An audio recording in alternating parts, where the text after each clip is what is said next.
My talk today is the Sharia of Islam or the love of Christ, which is the better model. There is no doubt that every belief in the world affects the lives and relationships of its followers and the establishment of the law in that society. Islam also has affected the life, relationship, and the law of Muslim societies through its Sharia, which is based on the Quran, Muhammad's life, and the sayings of Muhammad and his successors. Sharia reveals the way of life for each Muslim. It instructs Muslims that the example of Muhammad must rule nations and make them Islamic in every aspect. At family level, father or husband is called to establish the codes of Sharia. And at state and global level, government is responsible for enforcing the principles of Sharia. Examples of these principles are laws about food, polygamy, the age of marriage, disobedience, criticism, level of punishment, alcoholic beverages, adultery, non-Muslims, jihad, etc. The central focus of Sharia is to Islamize everything and person. Its motive is conditional. You are not safe if you do not follow Islam. But the central emphasis in the path of Jesus Christ is the unconditional love. This unconditional love impacts the lives, relationships, and the laws of the followers of Jesus Christ in order to prepare them for peace with others. The Gospel of Christ says in the book of 1 Corinthians, chapter 13, verses 1 and 2, "If I speak in the tongues of men and of angels, but have not love, I am a noisy gong or a clanging cymbal. And if I have prophetic powers and understand all mysteries and all knowledge, and if I have all faith so as to remove mountains, but have not love, I am nothing." Dear friends, the book of such amazing love and kindness is rejected by Muslim leaders with the excuse that the name of Muhammad does not exist in it. They do not know that such love from the true God is better than the names of all prophets. I'm going to give you some examples from the Sharia of Islam in comparison with the Gospel of Christ. Then you yourself will be glad to know why the name of Muhammad could not be in the Gospel. Family must be the most important unit for God since He started the world with a family, Adam and Eve. Let us see which one, the Sharia of Islam or the Gospel of Christ, honors the family best. In the Sharia of Islam, a husband is greater than his wives and can beat them. Surah Al-Baqarah in verse 228 says that men have a degree of advantage over their wives. It is because of this masculine advantage that Surah An-Nisa verse 34 and Surah Sa'd verse 44 sanction that men have the right to beat their wives. Surah An-Nisa in verse 15 and 16 even says that men have the right to lock their wives in a room for immorality until they die. But for the same immorality, men get some lashes and walk free. Why does the Quran sanction man's superiority to his wives and give him the right to beat his wives and even kill them?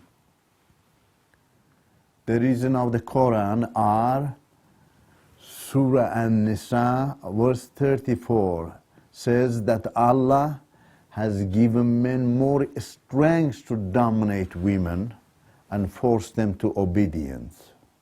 Various versions of the Quran say in Surah Al-Ahzab, verse 23, that among Muslims, men are the only ones who have been true to their covenant with God. In other words, women cannot keep their covenant with God and always need to be corrected by men. Muhammad, the Prophet of Islam, also gives his own reason on why men have more rights than women. He said in the hadith of Al-Bukhari, number 301, in the book of 6 and volume 1, that women are lacking in intelligence. What do you think? Do you really think that men keep their covenant with God better than women? Doesn't this mean don't trust your mother and sisters? According to the Quran, you as a boy or man carry 2 times more value than your sister or mother in witnessing or receiving inheritance. This means that if your mother or sister informs you of something, you should not trust her unless another lady witnesses the same. But if your father or brother or a man witnesses something, he can be trusted. Imagine that in a society there is only trust in men, but not in women. Famous Islamic scholars call women crooked. The hadith number 113 of Bukhari in volume 7 says that woman was created from man's rib, crooked. This crookedness is inherent and incurable. Muslims hadith number 3467 in book of 8 says that woman has been created from a rib and will in no way be straightened for you. So if you wish to benefit by her while crookedness remain in her. And if you attempt to straighten her, you will break her. And breaking her is divorcing her. Dawood's hadith number 2155 in book 11 says that Muhammad said, if one of you marries a woman or buys a slave, he should say, O Allah, I ask you for the good in her, and in the disposition you have given her. I take refuge in you from the evil in her and in the disposition you have given her. Hadith number 219 of Bukhari in book 88 and volume 9 says, when Muhammad heard the news that the people of Persia had made the daughter of King Khosrow their queen, he said, never will succeed such a nation as makes a woman their ruler. Since Muhammad and the Quran introduced women as evil beings, what will commentaries will say about women? Surah Ar-Rum in verse 21 says that women are created for men. Razi, a Sunni philosopher, in his commentary book At-Tafsir al-Kabir, while commenting on this verse, says, created for man is proof that a woman is an animal. Hadi Sabzwari, a Shia philosopher, in his commentary, Sadr al-Muta'alliqeen, says, women are truly and justly among the mute animals. They have the nature of beasts. It is so sad that these gentlemen were called philosophers and received much honor from their contemporary governments. The gospel of Christ does not say such heartbreaking things about girls and women. Husband and wife are equal in the eyes of God. The gospel says in the book of Galatians chapter 3, verse 28, that husband and wife have the same value for God. In the book of Ephesians chapter 5, verses 25 and 28, it says that a man must love his wife as his own body. In the book of Colossians chapter 3, verse 19, it says, husbands, love your wives and be not bitter against them. And in the book of 1 Peter chapter 3, verse 7, it says that wives are the heir of God's grace with their husbands. Husbands' prayers will not be accepted if they do not understand and honor their wives. This has been a comparison of the treatment of women in Islam to the treatment of women in Christianity. Which one do you think should be the perfect religion? Now let us see the more shocking treatment of the family in the Sharia of Islam. Sharia asks children to disobey their guardians. Surah At-Tawbah in verse 23 is telling us that Muslim children should not accept the guardianship of their fathers or brothers if the guardians love other values more than the values of Islam. You know that mature children of a family do not need guardianship, but the immature ones. Here in this verse, the Quran is asking the immature children to disobey their guardians if they are not good Muslims. Will you be happy if someone encourages your children to disregard your fatherhood or guardianship? This is what the Quran does. As you are aware, there is a loving bond between animals and their young, just as there is between parents and their children. Even the most ungodly person loves his children. This is because God has created us to love each other. This loving bond is from God. The true God never teaches children to ignore their parents. You see how the Sharia is against the inherent love which is from God. If the Sharia treats its own Muslim family members unkindly, what do you think it will do to non-Muslims? Let us see the instructions of the Sharia of Islam about non-Muslims.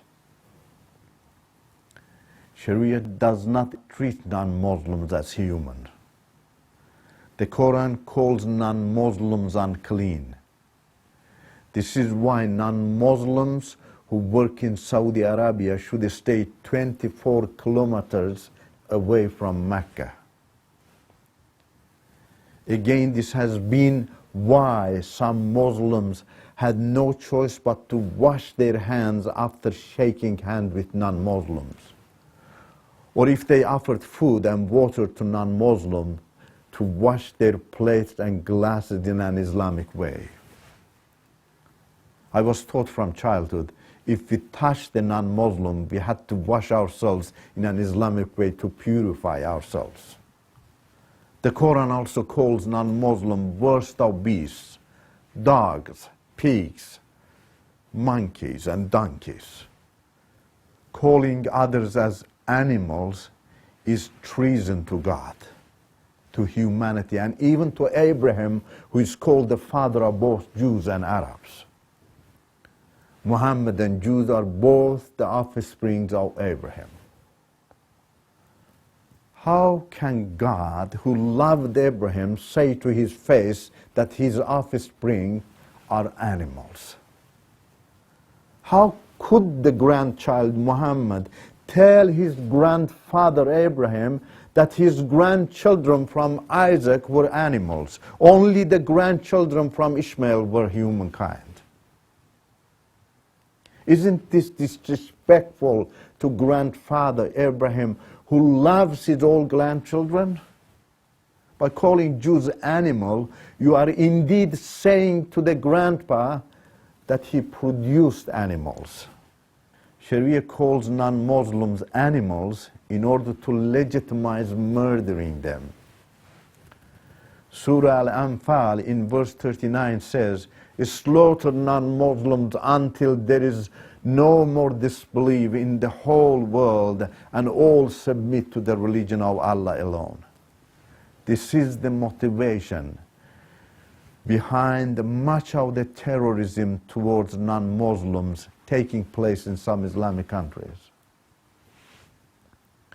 The Quran calls non-Muslims kafirs and says that they may be hated, mocked, deceived, plotted against, enslaved, tortured, and killed if they do not follow Islam.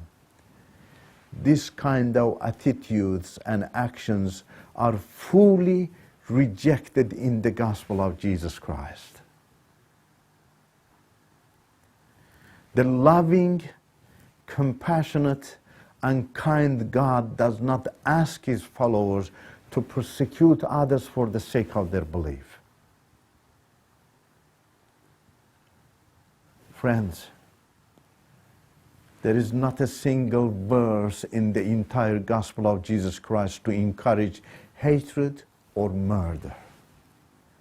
You cannot find any verse like that. Why? Firstly, because God values the life of his creatures so much. Secondly, since we have not created people, we therefore do not have any right over their lives. It is not possible to create peace in the family or in society with hatred and hostility of Sharia. But it is possible with the love and kindness of Christ. So the love of Christ is the better model for human relationships, not the Sharia of Islam.